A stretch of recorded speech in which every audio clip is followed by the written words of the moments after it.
amat di muka persidangan, mungkin dari pihak Etpas dan JPU gimana Bu prosedurnya Bu? Ya, kami pasti menghormati apa yang menjadi putusan dari pengadilan. Namun untuk persidangan nanti kita masih tetap sesuai dengan arahan Bapak Menteri dan juga Bapak Dirjen. Pelaksanaan persidangan Ahmad Doni dan kawan-kawan masih kita laksanakan dengan telekonferensi atau secara online. Perlu dipahami juga, Ahmad Doni saat ini selain sebagai tahanan yang sedang menjalani persidangan di kasusnya sekarang, Ahmad Doni juga adalah warga binaan yang sedang menjalani pidana di kasusnya yang sebelumnya. Gitu. Dan kami meyakini dengan ini kami berharap proses persidangan tetap berjalan dengan baik dan dapat menghasilkan keputusan yang memang terbaik. Bu, gimana caranya sih mungkin Bu supaya Ahmad Doni ini bisa dihadirkan secara offline tuh, apakah ada syarat-syarat dan ketentuan untuk dipenuhi atau gimana Bu?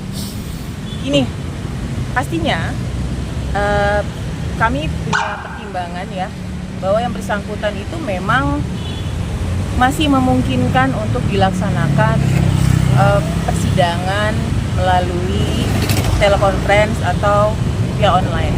Komunikasi pun tidak kami batasi, pihak lapas Karanganyar pun tidak membatasi, tentunya dengan aturan-aturan sesuai dengan aturan-aturan yang sudah yang memang sudah ada.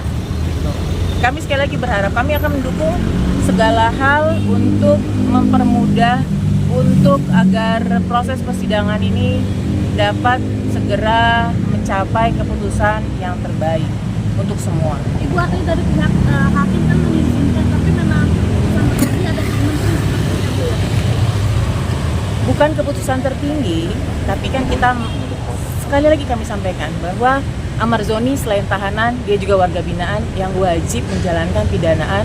Saat ini kenapa Ahmad Doni ditempatkan di Lapas Supermaksimum Karanganyar? Karena berdasarkan asesmen yang bersangkutan bersama beberapa teman yang lain itu masuk kategori high risk. Kategori high risk itu baru akan dilakukan asesmen ulang setelah 6 bulan menjalankan pidana. Setelah 6 bulan menjalankan pidana di asesmen ternyata risikonya turun, terjadinya perubahan, maka yang bersangkutan bisa turun tuh lagi ke maksimum, setelah maksimum, medium sampai dengan minimum. Kita banyak sekali kok kasus warga binaan yang super maksimum itu sekarang itu ada di Nusa Kambangan tuh dia di minimum security. Tahu kan, lapas minimum security itu adalah lapas di mana mereka tidak dalam terali. Mereka tinggal di rumah-rumah dan mereka bekerja. Seperti itu. Jadi tidak ada terali di situ.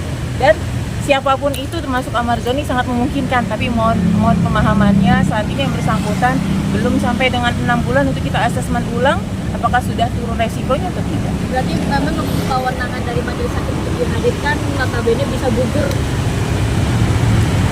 Pastinya kita punya pertimbangan, sekali lagi kami mohon pemahamannya, Ahmad Doni bukan hanya sebagai tahanan tapi juga warga binaan yang sedang menjalani pidana.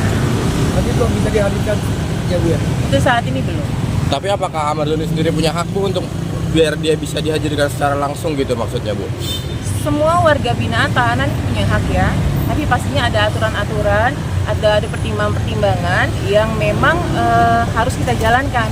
Itu tadi ya. Jadi sekali lagi rekan-rekan, teman-teman semuanya, bahwa kami sampaikan warga Ahmad Doni ini bukan hanya tahanan saat ini statusnya, tapi juga warga binaan yang sedang menjalani pidana. Bu, berarti faktor Ahmad Doni belum dihadirkan karena high risk itu sendiri ya Bu ya? Ya, pastinya ada gini. Pastinya ada pertimbangan. Saat ini pertimbangannya yang bersangkutan adalah juga warga binaan ya, ataupun narapidana yang sedang menjalani pidana. Tapi kita mensupport penuh, mendukung, memfasilitasi untuk pelaksanaan persidangannya melalui online. Dan kita juga membuka kok apabila ingin berkomunikasi dengan tim penguasa hukum dan segala lagi kita difasilitasi oleh Lapas Karanganyar. Bu, Mungkin perbandingannya kan dari pihak PH sendiri membandingkan dengan teroris yang bisa dihadirkan di muka persidangan. Mungkin alasannya sendiri bisa nggak sih Bu? Ini sekali lagi kami sampaikan, seorang warga binaan ditempatkan di Lapas Supermaksimum Security ya, bukan karena kasusnya, tapi berdasarkan asesmennya, tapi tingkat risikonya begitu ya. Saya rasa juga rekan-rekan sudah tahu seperti apa. Pak Menteri kami juga sudah menyampaikan bahwa ini adalah kasus keempat ya kalau nggak salah yang bersangkutan. Saya rasa silakan juga rekan-rekan juga mempertimbangkan sendiri. Yang pasti insya Allah mudah-mudahan ini adalah yang terbaik juga yang kita harapkan, bukan hanya untuk lapas tapi juga kita harapkan untuk Amarzoni dan kawan-kawan. Keluhan Amarzoni perihal terbatasnya komunikasi sesama antar PH, terus dengan keluarga mungkin ada ketakutan omongan di sana atau segala macam, ini gimana Bu? Ini kalau masalah omongan, kalau kita juga terbuka ya kalau memang ada aduan ya. Kalau memang saat ini, memang kalau namanya lapas super maksimum security pasti harus berbeda dong, pasti berbeda dengan lapas. Kalau lapas yang sekarang ini bisa dikatakan kita bilang lapas maksimum ataupun medium ya, nah pasti sistem perlakuannya berbeda. Sistem perlakuan ini kita harapkan ini akan menjadi motivasi yang bersangkutan untuk menjadi lebih baik. Kalau hak-hak seorang warga binaan itu pastinya tetap kita penuhi, termasuk berkomunikasi, tapi mungkin aturannya berbeda. Ya, untuk berkomunikasi dengan penegak hukum, kami sudah konfirmasi dengan Kalapas tetap diberikan fasilitas untuk berkomunikasi. Pasti ya, tapi dengan aturan yang ada di Lapas Karanganyar sebagai lapas super maksimum security. Berarti Amarzoni ini statusnya bisa dibilang paling atas gitu ya Bu di Nusa Kambangan ya Bu? Atau gimana?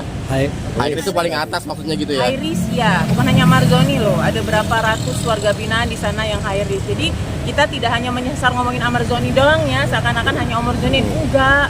Tapi semua warga binaan high risk. Di lapas itu lebih dari 700 atau sekitar 700 warga binaan hanya di Karanganyar itu saja itu high risk. Jadi bukan the only one gitu loh. Amarzoni. Ibu tadi Ibu bilang kan 6 bulan bisa dapat penurunan ya, nah apakah Di assessment dulu. Dilakukan assessment dulu. Ya, dan yang melakukan assessment juga adalah dari Balai Pemasyarakatan. Jadi penilaiannya itu berimbang, nggak hanya orang internal, dari luar yang akan menilai asesornya.